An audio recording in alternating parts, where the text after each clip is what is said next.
Hey guys, Jack Spirko here with another Amazon item of the day review. Today is a product for preppers and foodies alike. I have always loved, sardines and things like that, things we, collectively call tinned fish. I grew up with a grandfather who totally loved eating this stuff. And I remember being a kid, 8, 9 years old, and eating like octopus and sardines and kippered herrings and stuff like that with my old Ukrainian grandfather.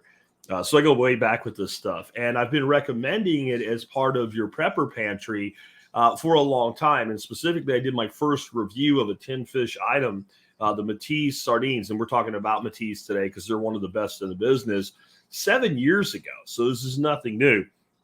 But recently, I've been looking to expand the culinary horizons of my grandson, who has a lot of ew and ick in his vocabulary thanks to his millennial mother.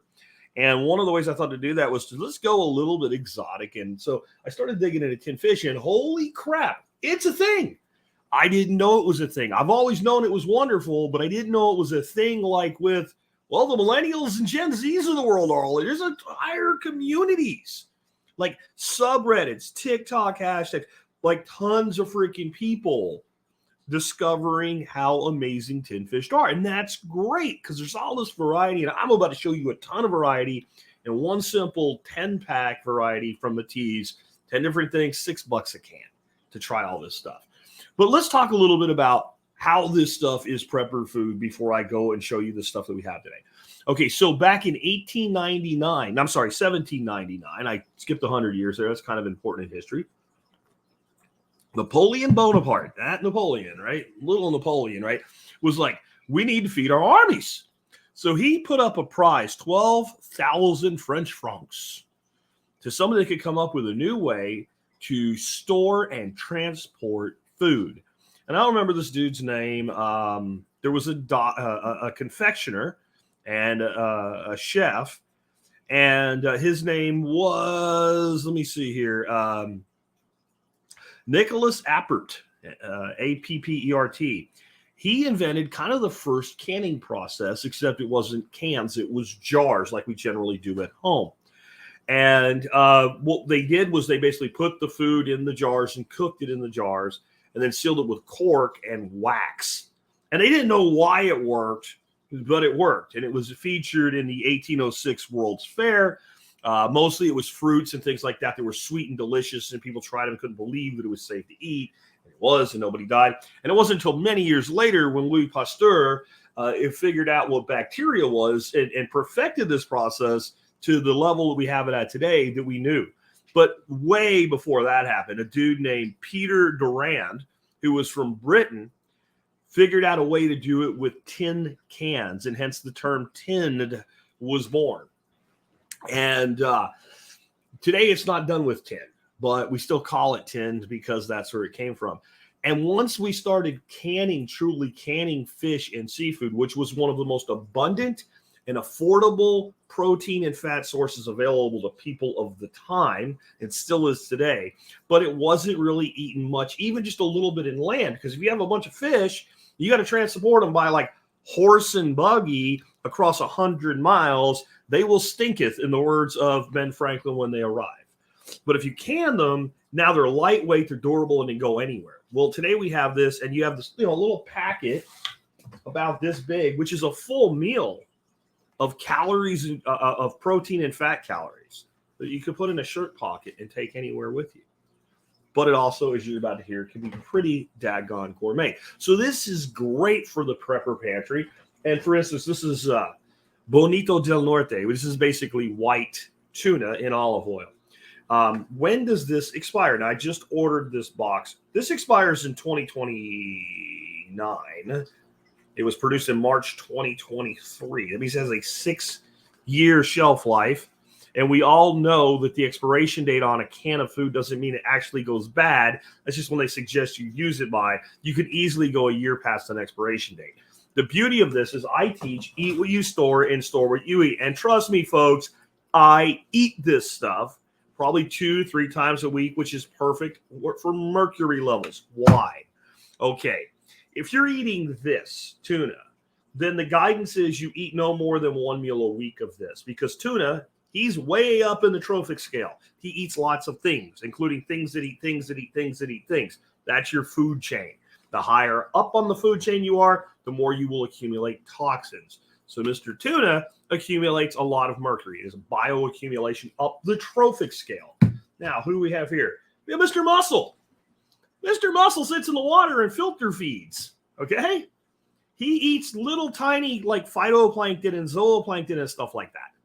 So he's way down on the trophic level. So we can eat him 3 times a week at least and be totally safe. And most of the stuff falls in that 3 times a week thing other than your tuna. Tip on this. I'd actually have this can of tuna because it came in a variety pack.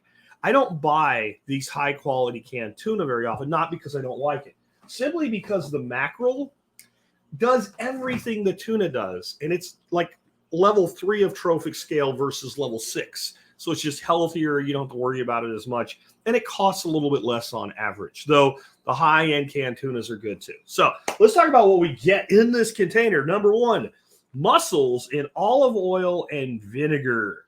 These are freaking the bomb. These are delicious. The first time I got them, I'm like, why in the hell vinegar? If I wanted pickled, I would have got pickled. No, it is a perfect balance. These are delicious. A lot of things you can do with them over toast, things like that. I'll give you some other ideas here in a minute, but these are so good. All these really require is a toothpick right out of the can. Just fantastic. The wild caught mackerel in virgin olive oil. This is akin to something I brought you in the past, the Wild Planet mackerel. These are almost interchangeable. Like I think if you put them down, since I've eaten both of them, I could tell you which one is which, but not by much. The beauty of mackerel, it's a very neutral, light tasting. It doesn't have the strong taste that sardines have. So this is great like on salads and stuff like that. And anything that you would use in tuna, you can use mackerel. I've made soups with this. If you go to the article right up for this variety pack, you'll see a link over to the Wild Planet mackerel. And I talk about a couple different soups that I've made with this. Fantastic. Big thing when you're using canned seafood, it's already cooked. So if you're going to cook it in something, it goes in right at the end. All you really need to do is warm it through. Next up, what do we got? We got the Bonito del Norte, which is canned tuna. All I'll say, in addition to what I've already said about you can use the mackerel interchangeably with it for most recipes, is this is not chicken of the sea. This is not Charlie tuna crap here, okay? This is a totally different level. These are big fillets. There's usually 2 or 3 fillet pieces in here. This is usually off the loin of the tuna. It is delicious. It tastes nothing like the crap you buy at the grocery store and mix in a ton of mayonnaise because it tastes so bad you don't really want to eat it and you're trying to make it taste like chicken. Next up, lightly smoked sardines in Spanish olive oil. First of all, almost all of this stuff is in olive oil to a degree. Other than the clams, they're kind of in a brine, which is just salt in their own liquid and water. These are basically the same as the sardines that I brought you 7 years ago, except that they're slightly smoked. So it adds that enhanced smoky flavor. Lots of stuff you can do with that. Then, oh, no, that's not the one. We're going to go do them anyway. I thought this was a different one. I like these 2. These are basically small sardines in piquillo peppers. Piquillo peppers are not really the pepper they make paprika out of, but they're very, very similar to the peppers you make paprika out of. They're kind of sweet, a little bit smoky tasting, not spicy at all. But they have that characteristic of a spicy pepper, the flavor background profile of a spicy pepper without the heat. So if you don't like heat, these are fantastic. These would go good with like a sardine pasta dish, which is really easy to make. It's basically you make pasta with like a white wine and garlic sauce and mix these in right at the end, all the pepper sauce and all. And I might go with 2 if I was doing a big serving of pasta of these. Break them up into the pasta, let that provide the protein and the coating and fat. But Jack, you're a keto. Yes, I am. Yes, I am. And so I don't eat pasta often, though I did make some clams with pasta yesterday for my grandson to ease him into this. But there are other things you could do that would be very similar. So get yourself a bag of hemp hearts. They are 0 carbs because a serving has 1 carb and 1 fiber. So there's 0. and cook that up with the same type of treatment you would give a pasta. It doesn't have to cook very long. Just kind of toast it and then mix these in. That would be more like a rice pilaf style thing with them. Fantastic. And there's so many things that we can do with these that are just amazing. Here are the ones that I love these. You may or you may not. These are wild sardines in piri pepper and olive oil. A piri pepper is very well known in Portugal, and they're grown in Portugal. Mostly they're grown in Africa. This is a pepper. All peppers began in what we call the New World. We're really not sure how they got to Africa because they got there so long ago. It's one of those things that like, maybe some people were here before and went back before we thought they were. But for centuries, these peppers have been grown in like Mozambique and southern Africa. Well, the Portuguese found them during their colonial days in Africa, brought them back, started growing them, and they took off in Europe heavily, specifically Portugal, Spain, and Italy. They're amazing. The hottest piri peppers are about as hot as the most mild habaneros, and their median is somewhere below that, but they are hot. To me, in this form, they're not that hot. Basically, they take the olive oil, the other stuff that's in here, the sardines, the salt, etc., and they add a pepper. There's a whole piri pepper in here that imbibes its essence through everything. And with the heat, I'm talking about the temperature heat of the canning process. When you cook peppers down, they tend to reduce a little bit in their temperament. I don't find them that hot. My grandson acted like somebody set his face on fire when he put his finger in it and tasted it. So he won't be eating any more of these, but God, anything that you can do with a sardine, these are just better. Again, you can cook with this stuff and something like a pasta with this, but if you eat bread, you just make some really beautiful garlic toast. Take a baguette, slice it on the bias, rub it with some garlic, hit it with some olive oil, throw it on the grill or in a pan, toast both sides of it, throw some good Parmesan cheese, not that crumbly crap, but the good, hard, fine grated Parmesan on it. Put some of this on the top, room temperature, all you need. Bottle of really great, like a Spanish red, like a Tempranillo wine, a little bit of extra cheese, a little chorizo. Man, it's money. And this sauce is money. The oil and the pepper sauce, just money. Next up, Cockles. Oh, my God, these are good. They're a little bit expensive, by the way, but these are in sea salt brine. Basically, most clams you'll find are not in oil. They basically brine them in their own liquor or juice that comes out of the clam when you cook it, along with some water to make up the difference and some additional salt. So these are delicious if you wanted to make a pasta dish, like a clam sauce, like a white wine garlic clam sauce like I made my grandson yesterday. But to me, these are so sweet and so tender and so perfect the way they are. These are perfect with whatever else you're eating, some pickles, some mustard, stuff like that, some hard meats, some cheeses, and some toothpicks. And you just toothpick them out of the can. If you like clams, you'll love Cockles. Just think sweeter and more tender. Then wild sardines in lemon essence. Matiz, I don't know what you're doing here because almost every single sardine that I've ever tried that has lemon has almost no lemon flavor. Something about the canning process just mutes the lemon. By the way, any of this stuff, if you like lemon on it, try a little squeeze of lemon on it, decide which ones you want to use and which ones you don't. This actually tastes like lemon. Now, I'm going to say something about this, though. I probably won't buy these. They're in the variety pack. I'll use them when they come, but I probably won't buy these. I will probably provide my own lemon on other product like their straight up sardines or something like that. Why? Because when I got these, I was disappointed in Matiz. And it probably has something to do with how they're making that lemon flavor come through. But here's the ingredients. Sardines, sunflower oil, natural lemon essential oil, and sea salt. So I think the lemon essential oil is how they're keeping the flavor of the lemon alive. Because, I mean, I've had like nori and stuff where they do like a lemon flavored sardine and there's literally pieces of lemon in the can and it just mutes out. You just don't taste it. The lemon comes through with this. If you're fine eating seed oils, that's fine. I will eat these if I order another variety pack because I'm feeling froggy and want to. I will eat them. I'm not a purist, but I will not routinely consume seed oils. Sunflower is probably better than a lot of other options, but Matiz, unless you can tell me like some kind of weird chemistry that makes the oil, the lemon oil, stay present because it's sunflower oil, I don't know why you would have all these other beautiful cans of seafood in some of the most beautiful Spanish olive oil I've ever tasted and go to sunflower oil with these.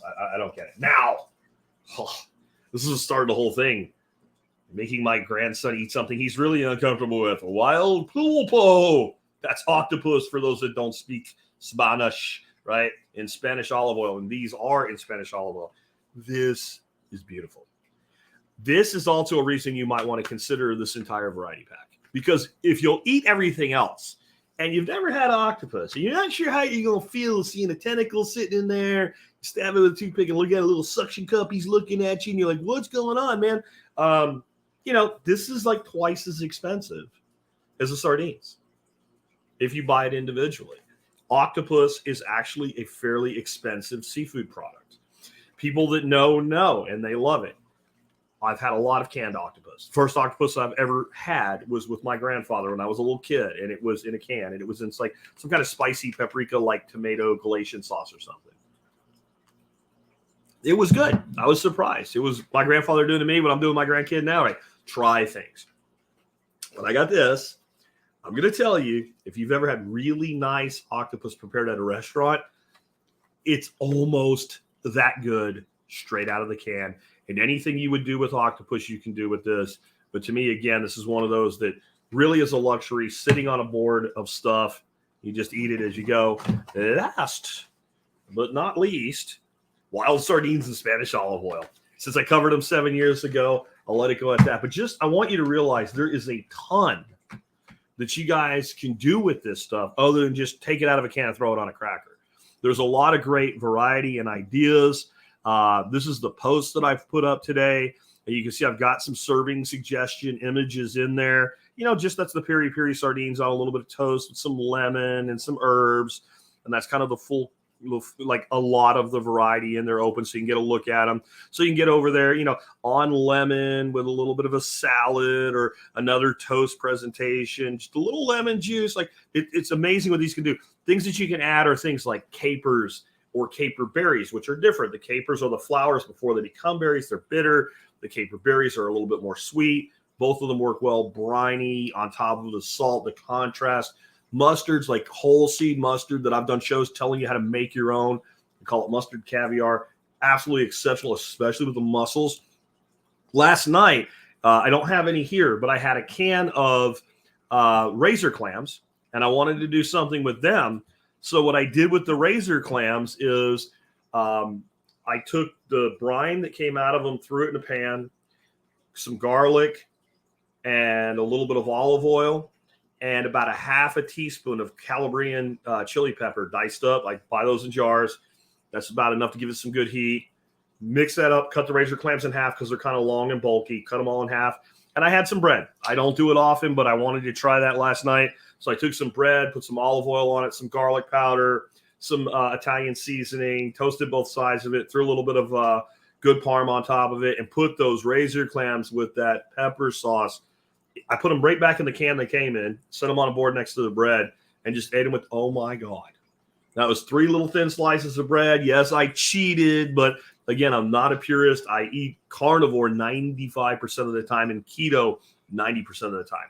Occasionally, I'm going to try things, and I know you guys eat bread, so I'll try things just so I can make recommendations. But I've got another recommendation for you in the write-up. If you're like, this is all interesting, I'd like to know more. I have 2 amazing books linked here as well. Tin to Table Fancy Snacky Recipes for Tin Enthusiasts and Aficionados by Anna Hetzel. And The Magic of Tin Fish, Elevate Your Cooking with Canned Anchovies, Sardines, Mackerel, Crab, and Other Amazing Seafood by Chris McDade. These are both great kind of introductory things like I've talked about here, and then a ton of recipes. And I would tell you, if you're going to get one of them, The Magic of Tinned Fish, one would be the one to get. This has a ton of recipes in it that are not just for like the fish themselves. Like things you can do with capers and ways you can make like really amazing, like a celery slaw or a fennel slaw or something like that, which you can take beyond the use of the tin fish. And many of you grow stuff like that in your garden. I'm just saying. Anyway, with that, link in the video notes below where you can order your own huge variety of this stuff. Give this all a shot. Find out more information, etc. And remember, you can always help support us by doing your online shopping at tspaz.com.